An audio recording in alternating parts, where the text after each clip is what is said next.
जय गुरु जी, शुक्राना गुरु जी, अनंतम अनंतम शुक्राना गुरु जी। संगत जी, हमें पता है कि आप सब लोगों के पास में इतना समय नहीं है कि आप 30, 45, 1 घंटे का सत्संग सुने, लेकिन हमें ये भी पता है कि गुरु जी की ब्लेसिंग्स कितनी इम्पोर्टेंट है। इसलिए हम इस चैनल पर बहुत ही शॉर्ट सत्संग लाते हैं। कोशिश करते हैं कि सत्संग शॉर्ट से शॉर्ट हो। तो ज़्यादा समय ना गवाते हुए चलिए सत्संग को शुरू करते हैं। लेकिन उससे पहले गुरु जी की ब्लेसिंग्स के लिए और शॉर्ट सत्संग सुनने के लिए प्लीज़ चैनल को सब्सक्राइब कर लीजिए और गुरु जी की ब्लेसिंग्स के लिए कमेंट कर दीजिए जय गुरु जी। अगर सत्संग अच्छा लगे तो प्लीज़ लाइक करना मत भूलिएगा। जय गुरु जी। जय गुरु जी। मैं गुरु जी की बेटी हूँ, दिल्ली से बोल रही हूँ। ये मेरा तीसरा सत्संग है इसी प्लेटफॉर्म पे। शुक्राना आंटी जी, जिनकी वजह से मैं अपने सत्संग और गुरु जी की महिमा का गुणगान कर पा रही हूँ और बहुत अच्छे से ये सत्संग को एलोब्रेट करते हैं और समझाती हैं ताकि सबको मैसेज जा सके। गुरु जी के मेरे को कई बार मैसेज आ चुके हैं कि अपना शुक्राने में बहुत कंजूसी करती है, शुक्राना सत्संग शेयर कर, जल्दी कर, और तू संगत को तेरे शुक्राना सत्संग की लोड है। पहले मैं सोच रही थी कि शुक्राना सत्संग में मेरा वैसे तो कंटिन्यू ही है कि मैं जो मेरा इससे पिछला सत्संग था उसके अंदर बताया था कि कैसे मैंने श्री बालाजी के दर्शन किए थे गुरु जी की कृपा से, और गुरु जी भी मेरे साथ थे और मुझे सही सलामत घर लेकर आए थे। उस दिन मेरा इतना कष्ट कटा, मुझे नहीं पता था कि गुरुजी ने मेरे लिए इतना अच्छा प्लान किया हुआ है। और हालांकि उस दिन थोड़ा सा डिफ़िकल्ट रहा मेरे लिए ट्रैवल करना, बट लेकिन जो वहाँ जो दर्शन हुए और गुरुजी ने जो अपना हाथ मुझे गुरुजी ने मेरा हाथ जो पकड़ा, उससे उन्होंने मेरी सारी जर्नी भी आसान कर दी। मैं घर आ गई। घर आने के बाद 2 दिन बाद ही मुझे फिर से ड्रीम दर्शन होते हैं जिसमें गुरुजी आते हैं, और जिस तरीके से गुरुजी के मंदिर के मैं दर्शन करती हूँ ओल्ड संगत के सत्संग में कि गुरुजी बैठे होते हैं और सारी संगत इधर उधर बैठी होती थी, उसी तरीके से मुझे जैसे बड़े मंदिर में बैठते थे पहले गुरुजी विराजमान थे, उसी तरीके का मुझे एक ड्रीम दर्शन आया जिसमें गुरुजी चल रहे हैं और लोगों को देख रहे हैं। इसमें मैं आपको ऐड करना चाहूँगी कि जब बालाजी मंदिर में गई थी वहाँ पर मुझे कोई प्रॉब्लम नहीं हुई, कोई जैसा भी वहाँ पे माहौल होता है वो कोई इशू नहीं हुआ, मैं घर आ गई अपना आराम से। लेकिन मुझे जो ड्रीम दर्शन आया, ड्रीम दर्शन के अंदर गुरु महाराज जी साक्षात श्री बालाजी का काम कर रहे थे और उसमें उन्होंने शिव मंदिर है अंदर ही, और मैं ज़्यादा डिटेल में बताना नहीं चाहती क्योंकि गुरुजी मुझे बार बार बोलते हैं कि जरा सा कुछ होता है तो सबको दस देती है। लेकिन जैसे मुझे मैसेज आते हैं गुरुजी के कि तेरे विश्वासघाती हैं, तेरे अब तू चारों तरफ से घिरी हुई है, तेरे लोग इतने ज़्यादा तेरे को खुश नहीं देखना चाहते, या तेरे ऊपर ब्लैक मैजिक किया, तुझे मारने के लिए उन्होंने साजिश रची है, ये है। तो मैं ये कहना चाहूँगी संगत जी कि शायद उन अपनों से मेरी गुरु जी का परिवार मेरा और ज़्यादा खास बन चुका है, उन अपनों से ज़्यादा बन चुका है। और इस गुरु जी के परिवार से जितना लगाव मुझे इतने शॉर्ट टर्म में हुआ है, उतना शायद मुझे अपने घर में, अपने परिवार में जहाँ मैं पैदा हुई वहाँ पर भी नहीं हुआ।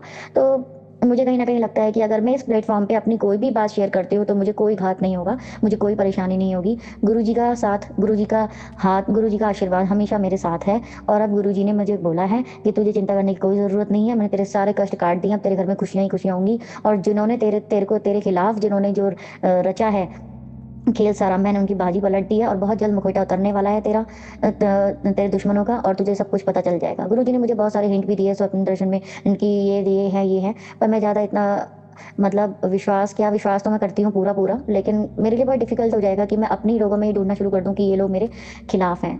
हालांकि आज ये माहौल आ चुका है कि गुरुजी ने मेरे चारों तरफ पहरा बिठा रखा है, और ना ही गुरुजी मुझे जाने देते हैं उन लोगों में जो नेगेटिव है मेरे, ना ही उनको मेरे पास आने देते हैं। ये बहुत ही बड़ा चेंज है मेरी लाइफ में जो पिछले 3-4 महीने से हुआ है कि मैं बहुत ज़्यादा होता है तो सिर्फ अपने घर में रहती हूँ और घर से सिर्फ अपने जो कामकाज लोग होते हैं उनसे, बाकी मैं किसी फैमिली मेम्बर से शायद 3-4 महीने से मिल ही नहीं पा रही हूँ। और शायद उसमें गुरुजी की रज़ा है। गुरुजी ने बोला है कि संभल के रह, तो मैं ना किसी से मिलती हूँ, ना ही फ़ोन पे बात करती हूँ, ना ही मैं अपना भेद देती हूँ। गुरुजी ने बोला अपनी भक्ति का भी भेद मत दियो। तो मैं गुरुजी के गुणगान तो करना चाहती हूँ, लेकिन इस प्लेटफॉर्म पे गुणगान कर लेती हूँ, वो मेरे लिए इनफ है कि मुझे गुरुजी की संगत के बीच में मैं अपनी बातें कर लेती हूँ। तो मैं अपनी फैमिली में जाके गुरुजी के गुणगान करके और फिर वो लोग अलर्ट, अच्छा ये करिए, वो मुझे फिर से कोई ब्लैक मैजिक करे। हालांकि मुझे अब डर नहीं लगता, गुरुजी मेरे साथ है, गुरुजी की पावर, डिवाइन पावर मेरे साथ है। और गुरुजी ने मुझे बार बार मुझे मैसेज किए कि तेरे साथ 3-4 शक्तियाँ हैं। वो 3-4 शक्तियाँ जो मेरे साथ हैं, उसके बाद तो मेरा कोई बाल भी बाका नहीं कर सकता। मेरे गुरुजी ने मेरे ऊपर इतना कवच बना दिया है, इतना स्ट्रांग कवच बना दिया है, और जो टाइम टाइम पर गुरुजी मेरे साथ कर रहे हैं वो मैं आपको हर एक छोटी छोटी बात तो नहीं बता सकती, पर हाँ कुछ मेजर बातें मैं बता सकती हूँ। बालाजी मंदिर के दर्शन करने के बाद, आने के बाद गुरुजी का मैसेज आता है कि अपना सर्कल तोड़, तू अपने घर में, मतलब मैं घर में ही पड़ी रहती हूँ, मैं कहीं नहीं जाती। तो फिर मैं थोड़ा बाहर निकलने लगी और मैं थोड़ा इधर-उधर जाने लगी। मैंने कुछ पुरानी संगतों से सुना भी था कि अगर आपको कुछ समझ ना आ रहा तो आप अपनी पर्चियाँ डाल के गुरुजी के सामने और उनसे पूछ सकते हैं। तो मैंने वही किया, मैंने कुछ पर्चियाँ डाली और मैंने अपने कुछ सवालों के जवाब पाए। उसमें बहुत ही कुछ कुछ में तो गुरुजी ने नाम तक बता दिया कि ये तुम्हारे लिए बंदा, ये इस बंदे ने तुम्हारे ऊपर नेगेटिविटी कर रखी है, जिसने तुम्हें मारने के इंतज़ाम किए थे। और वो बहुत जल्दी तेरे सामने आने वाला है। और तो हुआ यही कि जब 2 दिन पहले मैंने पर्ची निकाली थी, 2 दिन बाद वो बंदा मेरे घर के बाहर आ गया, अपने आप। अन अनप्रेडिक्टेबल है या जो भी है कह लो। अब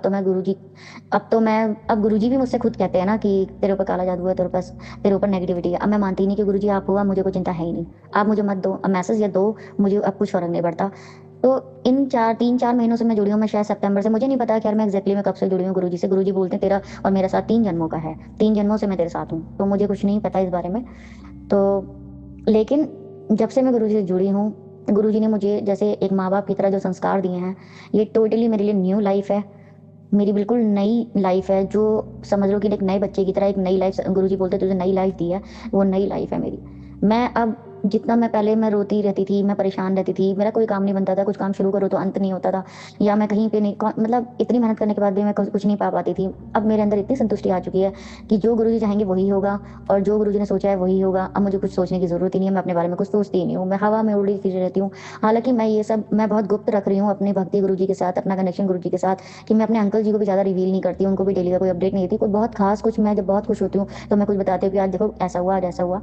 हालाँकि मेरे अंकल इतना ज़्यादा बिलीव नहीं कर रहे हैं, लेकिन फिर भी कोई बात नहीं। गुरुजी बोलते हैं कि तू मानती है ना, तेरे सारे परिवार को मैं ब्लेस कर दूँगा और एक दिन वो भी ज़रूर मानेगा। उसके बाद हुआ क्या कि मैं 1-2 दिन और खुश रहने लगी। तो मेरा एक बहुत रुका हुआ काम था जिसको मैंने शुरू करने की कोशिश की। गुरुजी मुझे हिम्मत दे रहे हैं कि तू फिर से ज़िंदगी जी अपनी, मैं तेरे साथ हूँ, तू शुरुआत तो कर, तू शुरुआत तो कर, अब फिर से तो उठ तो सही।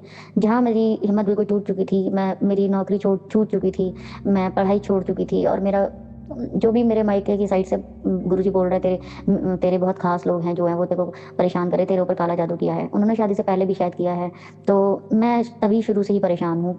आई डोंट नो कि लेकिन मैं कितनी भी परेशान थी, इतने सालों से परेशान थी, लेकिन मैं एकदम से ही इतनी ज़्यादा खुश हो चुकी हूँ गुरुजी को पाकर कि मैं सब कुछ भूल गई हूँ अपना पुराना। अब ये मेरी नई लाइफ़ है, जैसे एक नया बच्चा इस दुनिया में आता है, मैं वैसा फ़ील कर रही हूँ। गुरुजी ने मुझे सब कुछ सामने दिखा दिया इतनी जल्दी। शायद हम लोग पहले एस्ट्रोलॉजर के पास भी जाते थे। मेरी मदर जो है बहुत बहुत धक्के खाए हैं मेरी मदर ने, जिसने जो बता दिया वहाँ पे चली गई किसी के पास, कभी किसी के पास। जिसने बोला जैसे बोला चली गई, लेकिन आज तक कोई निवारण नहीं हो पाया। मैं खुद अपनी मदर के साथ 1-2 बार गई थी क्योंकि मेरे मायके में मेरी भाई ने भी जॉब छोड़ दी, मेरा बड़ा भाई भी, मतलब हम सब बेरोज़गार हो गए थे। एक टाइम ऐसा था और मेरे फादर रिटायर हो गए। हमारे घर में खाने का भी बहुत मुश्किल हो गया था, जबकि बहुत वेल टू डू फैमिली थी। और मैंने अपनी पढ़ाई कंटिन्यू नहीं की और मैं भी जॉब कर रही थी। तो गुरुजी की कृपा से मैं ही थी जो सिर्फ़ जॉब पे थी, वो भी प्राइवेट जॉब थी, लेकिन हाँ, मैं उसको भी नहीं छोड़ सकती थी क्योंकि उससे मेरे घर का काफ़ी कुछ हल होता था। लेकिन आज तक किसी ने ना हमारे घर का कोई सुख-सुविधा हमारे घर को कभी ठीक नहीं किया। मेरा भाई बिल्कुल पागल जैसा हो गया, बहुत मरने-मारने पर उतर आता था। लेकिन अब जो चेंज आया है मेरी लाइफ़ में गुरुजी को पाने के बाद, मैं इस सत्संग के माध्यम से मैं यही बताना चाह रही हूँ कि अब की लाइफ में और पुरानी लाइफ में मेरा ज़मीन आसमान का अंतर है, जस्ट बिकॉज़ ऑफ गुरुजी। गुरुजी तो मिनटों का काम नहीं है, गुरुजी का सेकंडों का काम नहीं है। गुरुजी का तो मतलब एक पलक झपकते ही गुरुजी सारा काम कर देते हैं, चमत्कार कर देते हैं, जादू कर देते हैं। जो भी करते हैं रातों रात आपको बदल देते हैं, आपकी किस्मत बदल देते हैं। मुझे ऐसे-ऐसे ऑफ़र आने लगे जो मैं घर बैठे काम कर रही हूँ और मुझे मेरी आमदनी भी हो रही है और मैं खुश भी हूँ, मुझे पैसा कमाने का मौका मिल रहा है, मैं घर पे भी हूँ और मुझे गुरुजी ज़्यादा स्ट्रेस नहीं देते। जहाँ मैं फँसती हूँ, मैं जय गुरुजी बोलती हूँ, मैं निकल जाती हूँ, मैं पार हो जाती हूँ। मेरे वो काम जिनको मैं हैंडल कर नहीं पाती थी कभी भी, या सिचुएशन कभी भी कोई हार्ड आ जाती थी, तो मैं रोना-धोना और मैं अकेला महसूस करती थी, वहाँ अब मैं एक सिर्फ़ गुरुजी का नाम लेती हूँ और मैं निकल जाती हूँ और मैं बढ़ जाती हूँ और मुझे एप्रिसिएशन मिलने लगे हैं। लोग मुझे एप्रिशिएट करने लगे हैं कि हाँ, तुम्हारा ये काम बहुत अच्छा हुआ। मतलब जो कभी मैंने सुना ही नहीं था, मेरे कान तरस गए थे कि कोई मुझे बोले कि तुम अच्छा काम किया, क्योंकि मैंने कभी नहीं सुना कि मेरे को किसी ने बोला हो कि हाँ तुम, जबकि मैंने अपनी तरफ से अच्छा किया होता है, वही काम मैं अब भी कर रही हूँ, लेकिन अब जो हो रहा है वो गुरुजी की निगरानी में हो रहा है, तो गुरुजी जस्टिस कर रहे हैं। अब गुरुजी जस्टिस कर रहे हैं। मेरी ज़िंदगी एक-एक कदम इतना अच्छे से बढ़ रही है। मैं गुरुजी महाराज जो आप बुलवाओगे मैं वही बोलूँगी, जो नहीं बुलवाना है वो आप मुझसे मत बुलवाना, क्योंकि गुरुजी मुझे बार-बार बोल देते हैं कि ज़रा-सा कुछ होता नहीं है कि बताना शुरू कर देती है सबको अपनी गल्ला, और जो कृपा होती है आने-आने तेरे काम बनने होते हैं वो भी काम बनते-बनते रुक जाते हैं। पर मैं होप करती हूँ कि गुरुजी की संगत जो भी है, जो भी इस प्लेटफ़ॉर्म पे है, जो भी मुझे ये सुन रही होगी, वो कम से कम मेरे फैमिली या दुश्मनों की तरह नहीं होगी, वो सब एप्रिशिएट करेंगे और सत्संग सुनेंगे। तो हुआ ये कि मेरा सब कुछ ठीक होने लगा और मैं धीरे धीरे मूव ऑन कर रही हूँ और मेरी शारीरिक परेशानियां भी दूर हो रही हैं, बहुत बहुत ज़्यादा। गुरुजी बोलते तुझे ब्लेस कर दिया, बहुत बड़ा एक खतरा था मेरे ऊपर। अच्छा, हुआ ये कि हमेशा गुरुजी जब भी मुझे सत्संग सुनाते हैं तो ये कैंसर रिलेटेड ही सुनाते थे, हमेशा कैंसर रिलेटेड ही सत्संग। मुझे इतने दिन में सिर्फ जितना से ब्लैक मैजिक और कैंसर रिलेटेड, ब्लैक मैजिक और कैंसर रिलेटेड। तो मुझे कुछ दिन पहले डाउट हुआ जब मुझे किसी संगत से मैंने किसी सत्संग में सुना कि या गुरुजी आपको वही सुनवाते हैं जो आपके साथ घटना होता है या आपको आपके साथ घट चुका होता है, मतलब वही आपको सुनाते हैं, उसको इग्नोर ना करें। तो मैं फिर रियलाइज करने लगी कि मुझे तो गुरुजी कोई और बीमारी सुनवाते ही नहीं है, सिर्फ कैंसर ही सुनवाते हैं। मैं बहुत परेशान, मुझे टेंशन हो गई कि गुरुजी मैं तो काफ़ी टाइम से खैर वीक भी हूँ, बीमार भी चल रही हूँ, तो मुझे बताओ क्या बात है और मुझे क्या कैंसर हो गया है या मुझे कैंसर होने वाला है, क्या बात है। तो गुरुजी कहते हैं कि कोई चिंता की बात नहीं है और मैंने तुझे हेल्थ ब्लेस कर दिया, जा ऐश कर, कष्ट काट दिए। ठीक है, लेकिन गुरुजी ने मेरे को ऐसा कह तो दिया मेरे मन को शांत करने के लिए, लेकिन मेरे अंदर वो डाउट बन गया कि मुझे कैंसर से रिलेटेड ही क्यों आते हैं सारे, कि कैंसर ठीक भी हो जाता है लोगों का और गुरुजी उनको ठीक कर देते हैं, लेकिन सिर्फ कैंसर ही कैंसर क्यों, कैंसर ही कैंसर क्यों। मुझे बहुत कंफ्यूजन हुआ, मुझे लगा कि मैं किससे पूछूं ये बात कि गुरुजी मुझे ऐसे बोलते हैं। हालांकि मैंने डॉक्टर को आज तक अपने लिए कुछ दिखाया ही नहीं, मेरी कान की प्रॉब्लम थी, मैंने वो भी नहीं दिखाया। लेकिन अब ये जो जो जुड़ा है कहानी में ट्विस्ट की भाई कैंसर कैंसर कैंसर, मैंने ध्यान अब दिया है। लेकिन मैं जब से गुरुजी के सत्संग सुन रही हूँ तब से मुझे सिर्फ cancer cancer cancer cancer cancer ही सुनाई दे रहा है। तो मैंने फिर अभी कुछ 2-3 दिन पहले गुरुजी से अरदास की, जब मैंने एक बहुत भयानक सत्संग सुना और मुझे बहुत ज़्यादा मुझसे सुना नहीं जा रहा था। गुरुजी बोलते थे कि तू पूरा सुना करो, सत्संग अधूरा नहीं छोड़, लेकिन मुझसे पूरे सुने ही नहीं जा रहे हैं। मैं इतना ज़्यादा मतलब अपने आप को वीक फील करने लगी कि मुझे कुछ ना कुछ है, कुछ ना कुछ हुआ है, मुझे कुछ ना कुछ हुआ है। मैं टेस्ट करवाने पे भी कोशिश कर रही थी, मैं अपने अंकल को भी बोला कि भाई मुझे टेस्ट कराओ और मुझे टेस्ट कराने की ज़रूरत है। लेकिन मन में ये भी था कि अगर मुझे कुछ हुआ भी होगा तो गुरुजी ठीक कर देंगे। देखो इतनी बड़ी बात हो गई कि अब मेरे अंदर ये सेटिस्फेक्शन आ गया कि अगर मुझे हो भी गया तो गुरुजी ठीक कर देंगे, मुझे कुछ नहीं होगा। लेकिन फिर भी मेरे अंदर डर बना कि गुरुजी मुझे कैंसर तो नहीं हो गया। तो वही मैंने पर्ची के माध्यम से मैंने गुरुजी के सामने रखा, मैंने बोला गुरुजी, मैंने पर्चियां डाली तो उसमें आंसर निकला कि कष्ट टाल देता, होने वाला था लेकिन मैंने टाल दिया। तो गुरुजी का जो लोटा ब्लेस किया हुआ था गुरुजी ने मुझे, मैं उसका जल डेली ले रही हूँ, सब कुछ कर रही हूँ। तो मुझे पता है कि कुछ ना कुछ हुआ है इन महीनों में, जो गुरुजी ने मुझे बोला कि तुझे मैंने मौत के मुंह से बाहर निकाला है, तुझे मैंने मौत के, मुझे बार बार मैसेज आए हैं मुझे कि तुझे मैंने मौत के मुंह से बाहर निकाला। तो बहुत बड़ा कष्ट था। फिर एक बार मुझे आया कि तुझे ना लाइफ ब्लेस कर दिया है क्योंकि तेरे ऊपर बहुत जिम्मेदारियाँ हैं, तेरे परिवार को तेरी ज़रूरत है। मुझे ये मैसेज पहले आ चुके थे लेकिन मुझे डाउट कैंसर का अब हुआ। अब मुझे नहीं पता इसके पीछे क्या रहस्य है, मैं तो जो मेरे मन में है मैं शेयर कर रही हूँ, गुरुजी मेरे सामने है। अब मुझे नहीं पता, गुरुजी जाने, जो भी मेरे डाउट्स थे गुरुजी ने बोला अपने सत्संग को शेयर कर, अपने सत्संग को शेयर कर। तो मैंने उस समय भी ये भी पूछा, गुरुजी ने बोला मैंने तेरे को हमेशा के लिए उसका निवारण किया है और तू खुश रह। मैंने पूछा भी गुरुजी से कि भाई मुझे किस कहाँ का क्या, क्योंकि उन दिनों मुझे कुछ डाउट है कि मुझे कहाँ क्या कुछ प्रॉब्लम। तो गुरुजी ने मुझे कोई आंसर नहीं दिया और फिर उन्होंने मेरा ये वहम खत्म किया और अब 2 दिन से मुझे एक भी सत्संग कैंसर का नहीं आ रहा है, एक भी। मैंने कहा मैं अब नहीं सुन पाऊंगी गुरुजी, मेरे में हिम्मत नहीं है कि मैं कैंसर से रिलेटेड कोई भी सत्संग सुन पाऊँ, मुझ में नहीं है हिम्मत, आप मेरे साथ इतना बुरा मत करो, मैं नहीं सुन पाऊंगी। फिर आप बोलोगे कि सत्संग बीच में छोड़ दिया, मेरा नहीं है दिल इतना पक्का। तो मुझे 2-3 दिन से कोई कैंसर के नहीं आ रहे हैं। उन्होंने गुरुजी ने मुझे मैसेज भी किया, जो तूने मांगा है वो मैंने कबूल कर लिया है, जय ऐश्वर्य। 2 दिन से 3 दिन से मुझे कैंसर के पूरे दिन में आ रहे हैं, हार्डली एक आधा कोई आ जाता है तो ठीक है, गुरुजी की मर्जी है, वो जाने, वो अंतर्यामी है, मुझे नहीं पता इसके बीच में क्या रहस्य है क्या नहीं है। तो ये एक बड़ा सत्संग है जो मैं आपको बता रही हूँ कि गुरुजी बोलते हैं मैं ड्रीम में ही तेरे कष्ट कटवा देता हूँ। जैसा कि मैंने बताया था कि ड्रीम में मेरे गुरुजी श्री बालाजी के तरह आए थे, जैसे बालाजी सरकार की पेशी लगती है ऐसे उन्होंने बहुत सारी संगत बिठा रखी थी। और उस संगत में एक हवा थी वो बाहर जाने को जा रही थी, तो गुरुजी ने गेट बंद कर दिया और उसको इतना मारा इतना मारा इतना मारा गुरुजी ने स्वप्न में। और मैं बैठी हुई हूँ, मेरी मम्मी बैठी हुई है, उसको इतना मारा। और गुरुजी का जैसा वो जो स्टाइल था कि मतलब वो चलते थे अपने और देखते थे वैसे उन्होंने उसके बाद, तो गुरुजी ने मेरा वो कष्ट काटा स्वप्न में। और मुझे क्योंकि कई बार एक बार मुझे मैसेज आया कि तेरे घर में प्रेत का वास है, लेकिन गुरुजी को पता है कि उनकी बेटी इतनी कमजोर है, मतलब वो बहुत नहीं सुन पाएगी, तो सिर्फ एक बार मैसेज फ्लैश होके उसके बाद वो आए, मैसेज ही नहीं मिला मुझे आज तक पढ़ने को कि उसमें क्या लिखा है। मैंने क्योंकि मैं अकेली घर में होती हूँ तो गुरुजी को सब पता है। खैर अब तो मेरे गुरु महाराज मेरे बड़े मेरे पास मेरे हमेशा मेरे साथ रहते हैं। मेरे घर का पूरा वातावरण अब चेंज हो चुका है, मुझे बताते हैं मेरे कि तेरे इस कोने में कूड़ा पड़ा है इसे साफ कर, तेरे इस कोने में ये पड़ा है इसको साफ कर, और ये चारों तरफ तेरे कोने गंदे पड़े हैं उसको साफ कर, यहाँ ये साफ कर यहाँ ये साफ कर। पता नहीं मेरे घर में भी नई जिंदगी दे दी है, मेरे घर को भी नया उजागर कर दिया। पहले मेरे घर में इतना अंधेरा रहता था सारी लाइटें जलने के बाद भी, होगी और अब एक अलग सा एक अलौकिक उजाला बना रहता है। मेरे अंकल जी भी बोलते हैं कि घर में इतनी चमक कहाँ से आ गई है, पहले घर में कुछ दिखता नहीं था, अब चमक की चमक है घर के अंदर। इतना कुछ मेरे गुरु महाराज की वजह से हुआ है। मेरी ज़िंदगी में जितना उजाला गुरु महाराज जी ने किया है, मेरी ज़िंदगी में शायद ही मैं आज तक जो ज़िंदगी जी रही थी वो ज़िंदगी कुछ भी नहीं थी, वो कुछ भी ज़िंदगी नहीं थी, वो ज़िंदगी थी ही नहीं। जो ज़िंदगी अब मैंने जीना शुरू किया है, ये मेरी नई लाइफ और ये मेरी ज़िंदगी है। जो मैं चाहती थी वैसा ही मेरे गुरु मेरे साथ कर रहा है। लेकिन गुरु कहते हैं थोड़ा सब्र रख और मांगियो मत कुछ, बस मांगना नहीं है। मैं सब ऐसा ही करती हूँ, मैं कुछ नहीं मांगती हूँ, मेरे मन में कोई डिज़ायर है भी नहीं। मैं कुछ भी अब सोच समझ के नहीं करती, पहले मैं बहुत सोच समझ के प्लानिंग बिठा के सारे काम करा करती थी और सब प्लानिंग फेल हो जाती थी। अब मैं कोई प्लानिंग नहीं, कुछ नहीं सोचती। मैं कहती हूँ बस गुरु का मेरे साथ रहना और ये करना। एक और मेरा एक बड़ा सत्संग है जो आएगा, वो मैं जब मेरा पूरा हो जाएगा तब मैं बताऊँगी। गुरु पा की मैं एक मेहर है जो मैं बताऊँगी, जो लोगों को बहुत ही ज़्यादा मोटिवेट करेगा, वो अभी नहीं बता सकती हूँ। एक दिन क्या हुआ कि गुरुजी ने, मैं तो चली रही हूँ बीमार, मैं अपने मम्मी-पापा से भी ज़्यादा नहीं मिल पाती, मैं अपनी फैमिली में भी जाना बंद कर दिया क्योंकि गुरुजी ने बोला कि तेरे अपने ही तेरे घाटी है, तो तू संभल के रह। तो मैंने कहा ठीक है, मैं फेस नहीं कर सकती, मुझे नहीं पता, क्योंकि मैं किसी के भी सामने जाऊँगी तो मैं किसी को मान नहीं सकती कि ये गलत है, ये गलत है। तो मेरे घर से फ़ोन आता है कि मेरी मम्मी की तबीयत ख़राब है। मेरी मम्मी और पापा दोनों न्यूरो पेशेंट हैं, वो भी बहुत, उन्होंने ज़िंदगी बार-बार गुरुजी ने उनको ब्लेस की है, बहुत कष्टों से गुज़रे भी हैं, अभी वो ठीक हैं, ओल्ड एज भी हैं। तो सडनली मेरा मेरा नर्वस ब्रेकडाउन होता है और मैं रोने लगती हूँ कि गुरुजी, आप बोलते हो तो खुश रहा कर, तू टेंशन मत लिया कर, लेकिन अगर मेरे अपने ही परेशान होंगे, बीमार होंगे, और मेरे माँ-बाप तो मेरे बहुत दिल के बहुत अज़ीज़ हैं, मैं उनको तो किसी हाल में नहीं छोड़ सकती।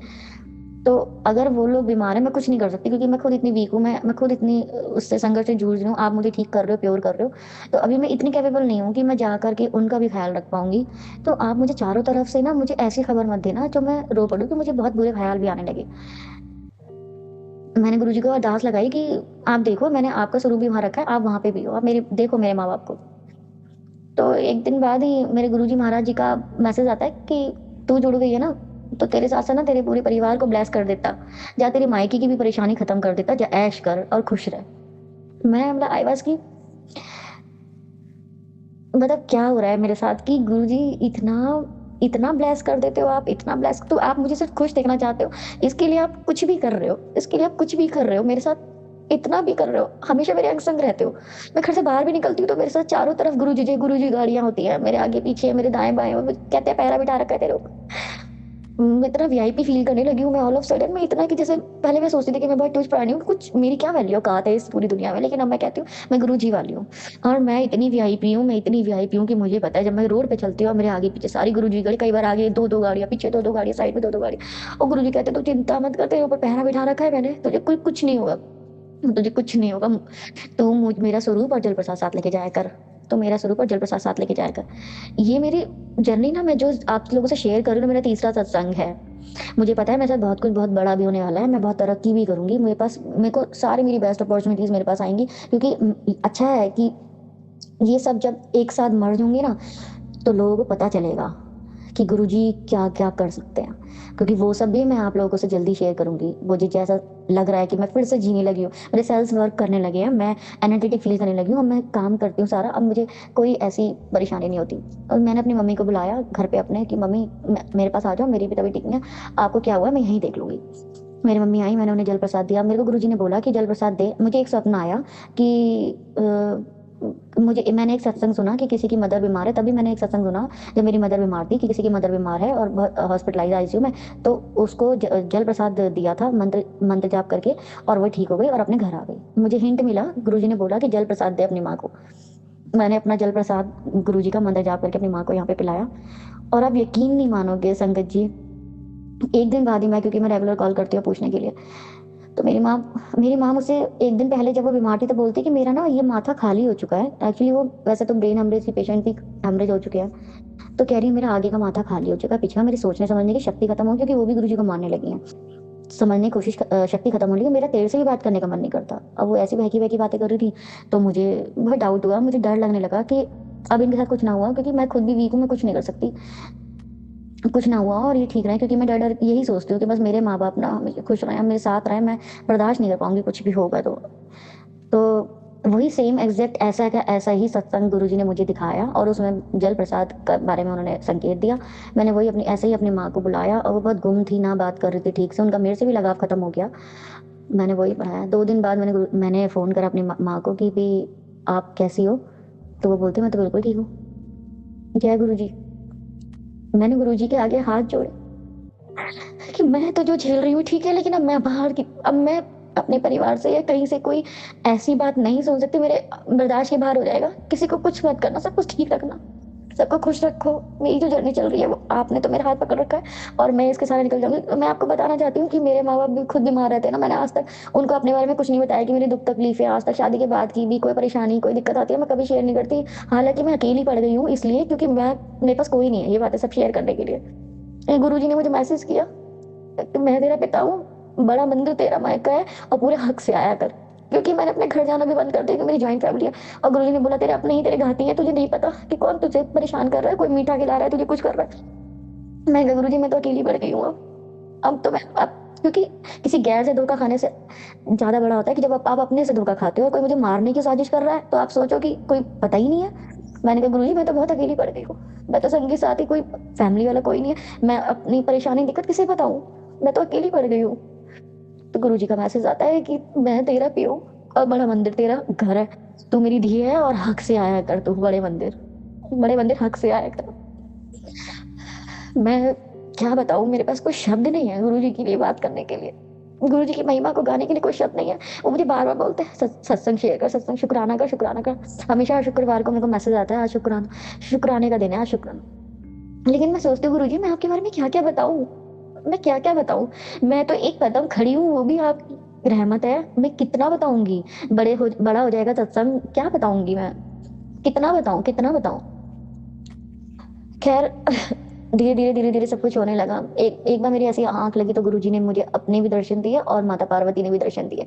माता रानी को भी मैं बहुत मानती हूँ तो गुरुजी का मैसेज आता है मैं और माता रानी तेरे साथ हैं हमेशा, तू चिंता मत कर। मुझे बालाजी मंदिर दर्शन करने के बाद भी फिर से मैसेज आया ट्यूसडे को पुत्र मंदिर ज़रूर जाइए आज मंदिर ज़रूर जाए। सॉरी संगत जी, अगर कोई ऐसी गलती हो जाए, कुछ परेशानी हो जाए तो प्लीज़ मुझे माफ़ करना। मैं थोड़ी-सी वीक हूँ तो इसलिए और थोड़ा लंबा भी हो रहा है सत्संग मुझे लग रहा है। ठीक है, जितना गुरुजी कहेंगे मैं उतना बताऊँगी, फिर आगे किसी और सत्संग में और बातें बता दूँगी।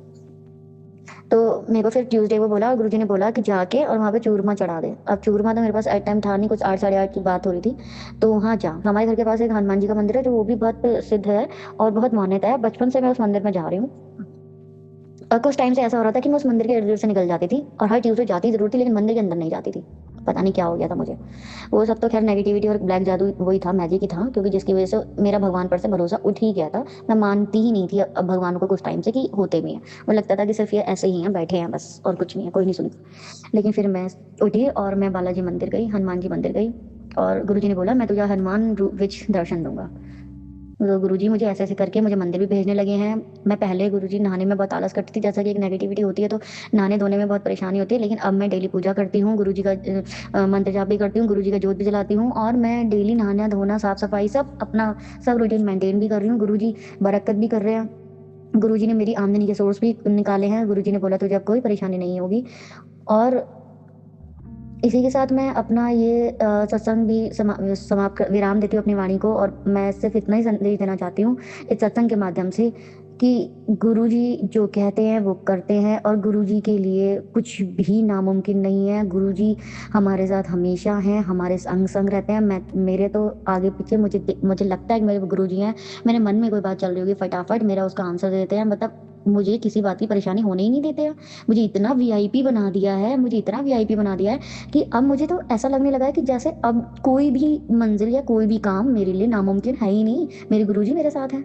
वो कहते हैं मैं तेरे पीछे खड़ा हूँ, तू डर मत, तू कोशिश तो कर, तू शुरुआत तो कर, अब तू नए सिरे से शुरुआत कर, तू नए सिरे से शुरुआत कर। मैं सभी से हाथ जोड़ के ये प्रार्थना करती हूँ कि गुरुजी के अंदर बिलीव बनाओ, गुरुजी को मतलब कभी भी आजमाओ मत, गुरुजी को कभी मत आजमाओ। वो कहते हैं जब भी तुम्हारी बुराई में भी कुछ भलाई छिपी होती है तुम्हारी जो मैं करता हूँ, तो कोई मैं ऐसा नहीं करती। और मैं बड़े मंदिर भी होकर आई हूँ, वहाँ से मुझे एक पॉकेट स्वरूप भी मिला और मेरे को गुरुजी का स्वरूप भी मिला है। मैं बहुत ब्लेस्ड फील कर रही हूँ और अभी बस मैं इतना कहूँगी कि जितनी ज़िंदगी बची है या जो भी है मुझे नहीं पता, अब गुरुजी की है, गुरुजी की पहले भी थी और गुरुजी की अब भी है और गुरुजी की आगे भी रहेगी। अब जो गुरुजी चाहेंगे करेंगे वो होगा। मेरे घर में भी अब मेरा बेटा छोटा 5 साल का है, वो भी गुरुजी के नाम लेता रहता है, गुरुजी से हाथ जोड़ के जाता है, उसका कुछ भी काम होता है, छोटे से बच्चे के अंदर ये भाव आ चुका है। मेरे गुरुजी बोलते हैं कि तुझे बच्चे की भी कोई चिंता नहीं करनी, तुझे पति की नहीं करनी, तुझे किसी की नहीं करनी है, तेरे पूरे घर को मैं ब्लेस कर रहा हूँ, सबको मैं देख रहा हूँ, तू बस अपना ध्यान रख और ऐश कर। सॉरी संगत जी, बहुत लंबा सत्संग हो गया है और मैं गुरुजी के मंत्र जाप से इस सत्संग को विराम देती हूँ। ओम नमः शिवाय, शिव जी सरसाय, ओम नमः शिवाय, गुरु जी सरसाय।